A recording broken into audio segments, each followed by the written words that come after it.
Hey YouTube, what's up? It's been a bit since you've seen me.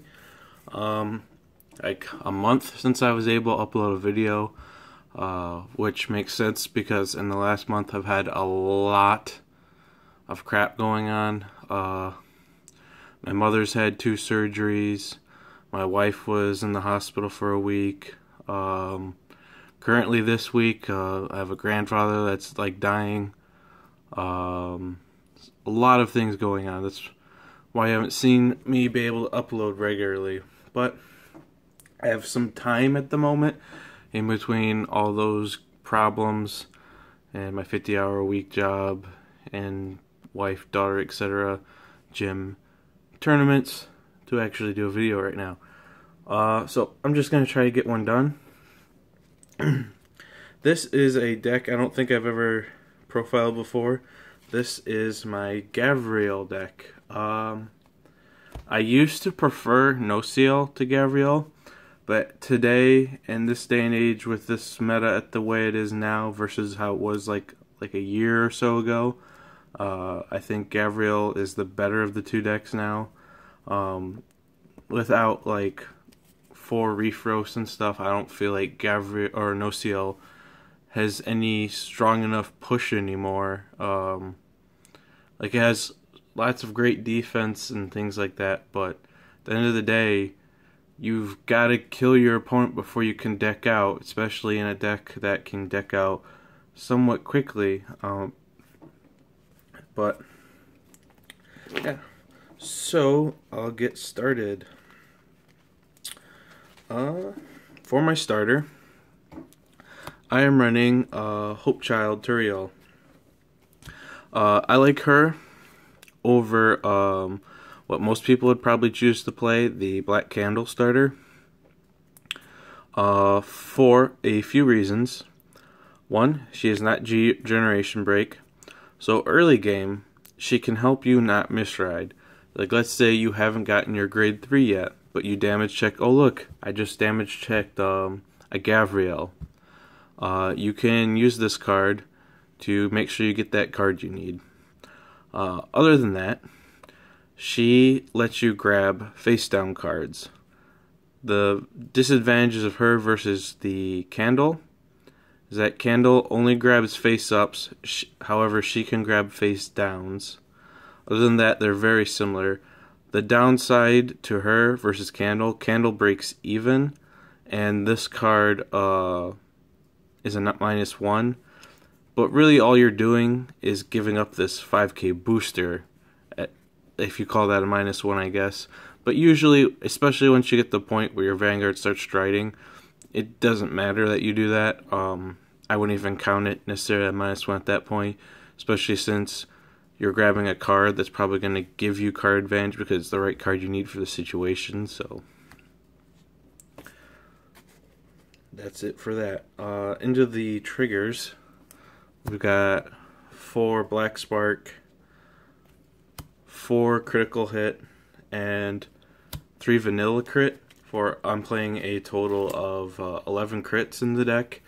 The deck definitely should not run draw triggers. The deck has deck out problems sometimes enough as it is without putting draw triggers into it, and the deck generates its own card advantage. You don't really need the draw triggers to do any more. And there's their low shield value, and I feel you need more strength triggers like crits and stuff. I'm not running, for example, the rescue stand. It has like arguably, yes, I'm not going to call it bad. I would call that stand has a very good effect. However, in this deck, with rescue being the way it is in this deck, I don't feel like rescuing, especially like in the main phase, stands is gonna help you, obviously. And sure, you're gonna have more crits than stands.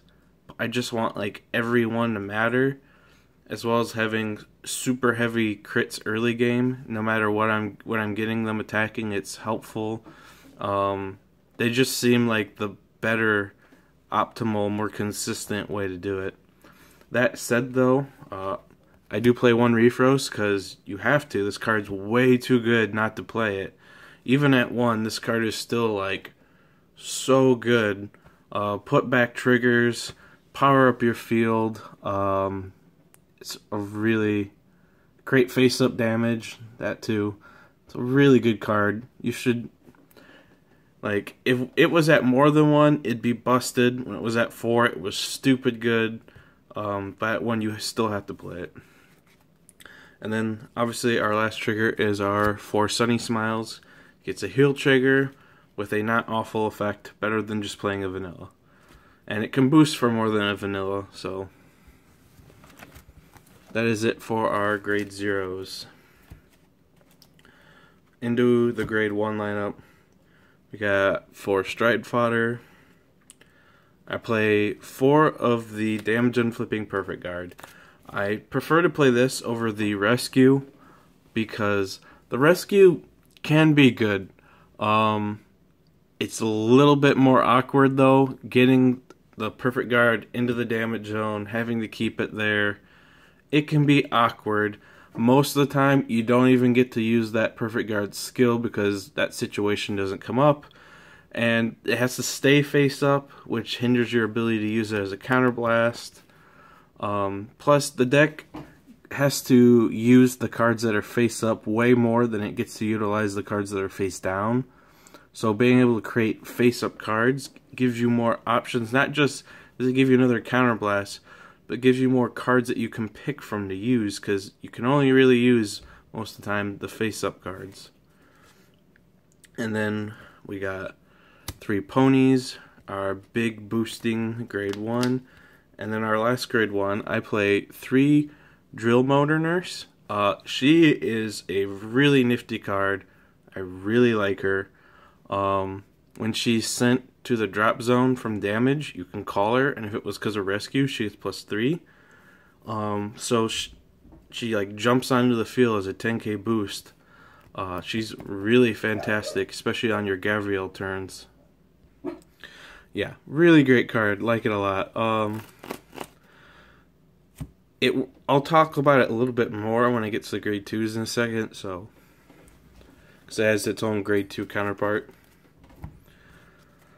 So for the 2s, obviously we play 4 of our Broken Heart.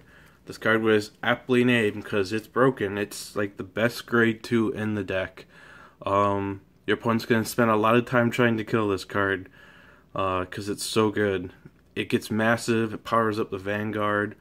When you're defending, every time your Vanguard takes a hit, that's +4 on the Vanguard, combined with Gavrail's skill. Really amazing card. There's no arguing how good this is and whether you should play it or not. My next grade 2 is I play 4 Black Slice Harut. This card gives the deck a little bit more offense. Obviously, this deck is fantastic on the defense. But like I was talking about No Seal early on, you can have all this fantastic defense in the world, but it won't matter if you can't kill your opponent and you have a time limit before you deck out. So when making this deck, my approach to it was you need to create high offense. And as this game has shown, the best way to create high offense isn't necessarily big numbers, which this deck makes big numbers, but it's multiple attacks. There's a reason Gear Chronicle is the best clan in the game, and Grand Blue Night Rose is really good because it creates multiple attacks, and Aqua Force is... This game has clearly shown that multiple attacks are better than just big attacks, but this deck can do both if you build it the right way, and that's what this card does. It gives us more attacks. And speaking of multiple attacks, our last grade 2 is the grade 2 clone of our Drill Motor grade 1. Grade 2 that says when she's sent from damage to drop zone, you can call her, and if it was rescue, she gets +3. So she comes out as a 12.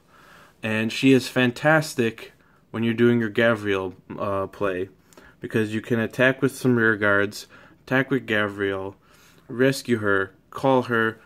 By herself, she's already 12, so she can hit an 11. But if you say, let's say you rescued one of each. Now you just brought them out, you made a new column, and now that column's +6, so now it goes from being a 16 to a 22 column. So it gives you multiple attacks and makes good numbers, as well as it's a free card. It's really good. I see a lot of people running the grade 2 who says when something's rescued you can counterblast and call it.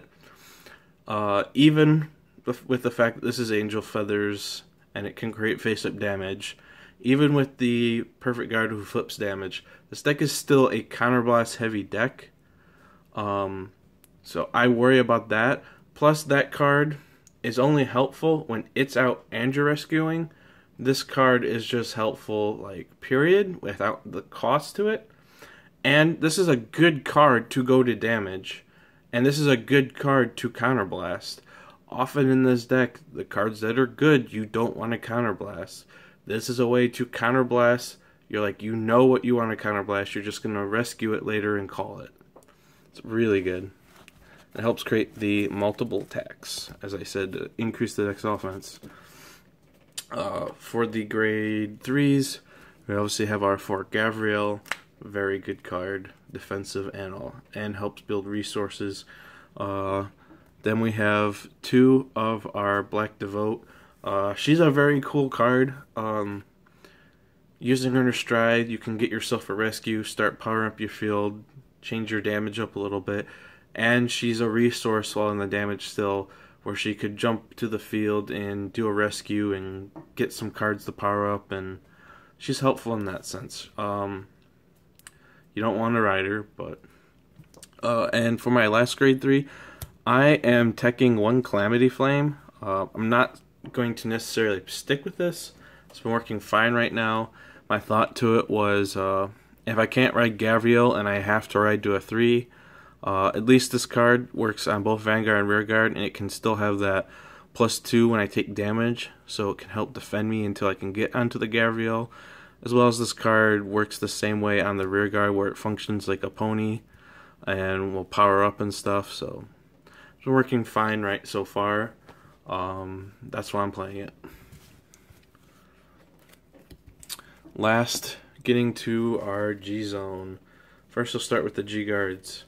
I play 1 Dismal for things, I guess, like VMAX, but also because it can protect rear guards. As I said, Broken Heart is a really good card. They're going to try to kill it. Sometimes they even try to attack it with their Vanguard. If you deem the situation right, which some people overprotect Broken Heart, but if you deem the situation right, you can use this to protect that Broken Heart. And it can be kind of helpful against DP, I guess, but that's a lot more situational. Next, we got 3 Surreal. This G Guardian is a really good card. I thought at one time I could cut back to 2 and I'd be fine. And as soon as I did it, I regretted it and I went back to playing 3. I don't think you should play 4. It's not very likely you're going to G-Guard 4 times in one game. And it seems even less likely that the situation would be you'd want to use the same G-Guard every single time. 3 is working pretty perfectly for me. And last, 120k shield, just because it's a little bit bigger shield. Sometimes you don't need to do the rescue. You don't have the counterblast. So that's it for the G guards. For the G units, we have 1 Sabreeze, because obviously this is a G break based deck, and almost every GB deck should play this. Not every deck should play this. Like, I don't think an Overlord deck, for example, should be playing a Seabreeze, but I really think this deck probably should. For the real G units, I guess now we've first got a little bit more organized before I do this next time. We have our 4 Altiel. She's our first stride. The best thing about her is that she gets you to Generation Break 2 off of 1 stride, so that your Gavrail's defensive G-Break will be active right away. As a first stride, in terms of the fact that she rescues 1, It's not super amazing, but then again, nothing you could really stride as your first stride in this deck is that good. So, might as well get to GB2 right away. Sometimes it's good, but... And secondarily, after you do that, she can be a very strong card to stride later in the game. I don't stride her a second time very often, but sometimes I do, and at that point, her GB3, which doesn't seem like that big a deal, actually is a pretty big deal. This card can just power up your field massively when you're just going to go for that I'm going to kill you phase, which usually by the time, if this is, you're striding this for the second time during the game, that's that point where if you don't kill them now, you're going to deck out soon, so... Next, to Raphael. I'm not playing 4. Some people would argue playing 4, and I don't necessarily think that's wrong. I don't do it because I need more versatility. She's still a good option for like Link Joker matchups and stuff, but